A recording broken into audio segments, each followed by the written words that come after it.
A Inconfidência Mineira, a revolta que quase mudou o Brasil. Hoje você vai conhecer uma das histórias mais marcantes do nosso passado, a Inconfidência Mineira. Uma revolta cheia de segredos, traições, ideais de liberdade e um mártir que virou símbolo do Brasil, Tiradentes. Prepare-se, porque essa história é digna de filme. Imagine viver em um lugar onde tudo o que você ganha vai parar nas mãos do governo, onde você trabalha, e no final do ano ainda tem que pagar uma taxa absurda só porque não conseguiu atingir a meta de produção de ouro. Imaginou? Pois essa era a realidade em Minas Gerais no final do século XVIII. Vamos voltar no tempo e entender direitinho como tudo isso aconteceu. O ciclo do ouro e a pressão portuguesa. No século XVIII, Minas Gerais era a menina dos olhos da coroa portuguesa. A região estava recheada de ouro, e os portugueses, claro, queriam abocanhar a maior parte possível dessa riqueza. Para garantir isso, criaram uma série de impostos. O mais famoso era o quinto. 20% de todo o ouro encontrado tinha que ir direto para Portugal. Isso mesmo, um quinto de tudo o que era extraído. Mas com o passar do tempo, o ouro começou a escassear. A mineração já não era como antes, e a arrecadação caiu. Só que a coroa não queria saber. Os impostos continuavam, e a cobrança ficava cada vez mais violenta. Foi aí que surgiu uma taxa ainda mais cruel: a derrama.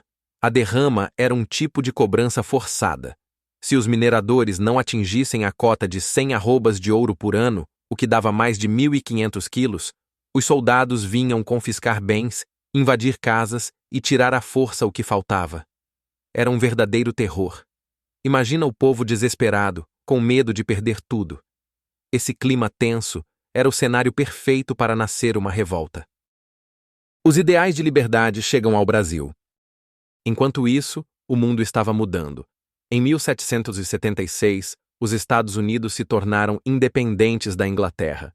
Poucos anos depois, em 1789, começava a Revolução Francesa, com gritos de liberdade, igualdade e fraternidade. Essas ideias de liberdade e luta contra a tirania começaram a circular pelo Brasil também, principalmente entre os mais instruídos: padres, advogados, médicos e militares.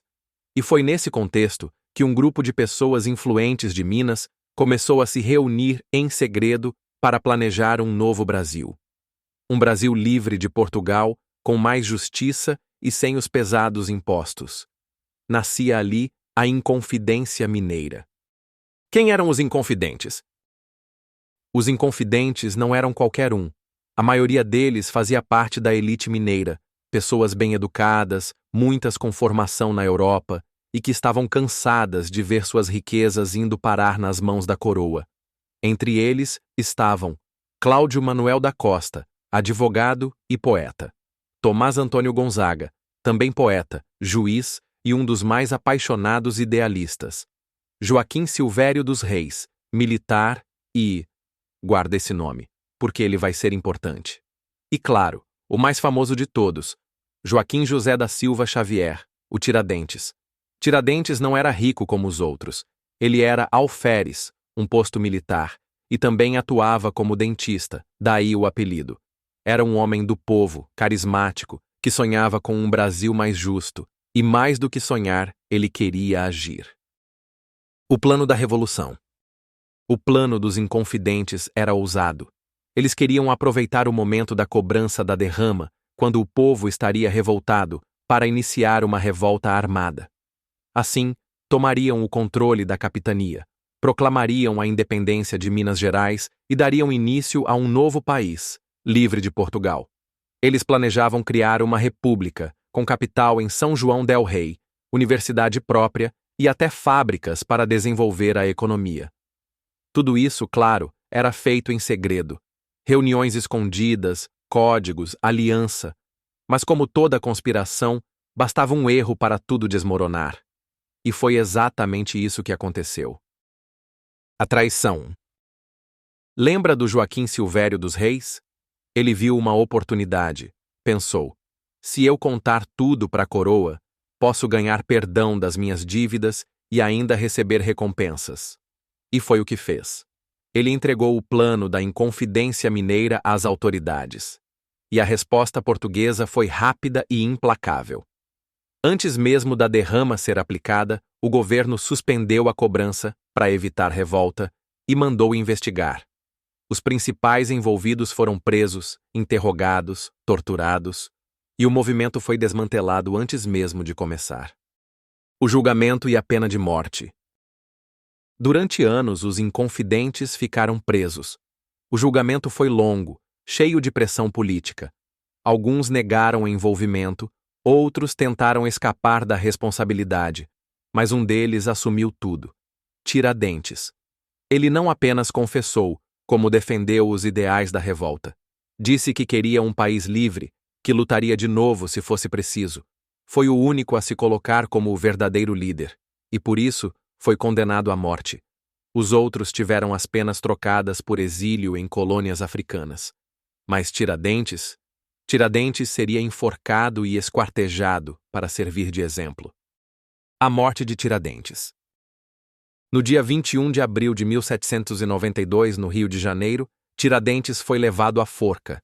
Ele estava vestido como mártir, com uma túnica branca, barba longa, e caminhou até o patíbulo com firmeza.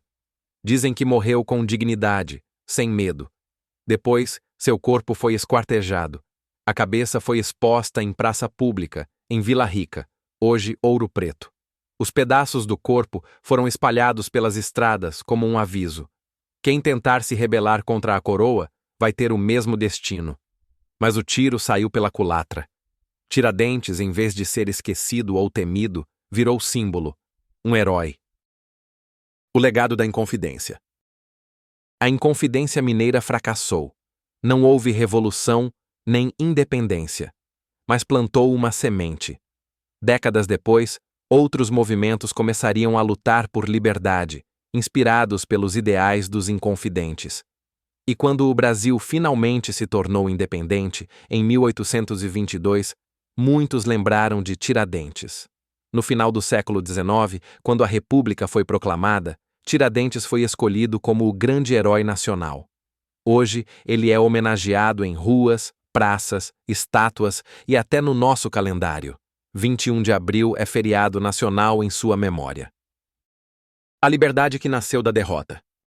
A Inconfidência Mineira foi uma história de coragem, traição e esperança. Foi a primeira grande tentativa de libertar o Brasil do domínio português. Não deu certo, mas mostrou que existia gente disposta a arriscar tudo por um sonho de liberdade. E se hoje vivemos em um país independente, com voz, com escolha, devemos parte disso àqueles que ousaram sonhar lá atrás, mesmo que tenham pago um preço alto por isso. Tiradentes morreu, mas sua luta vive até hoje.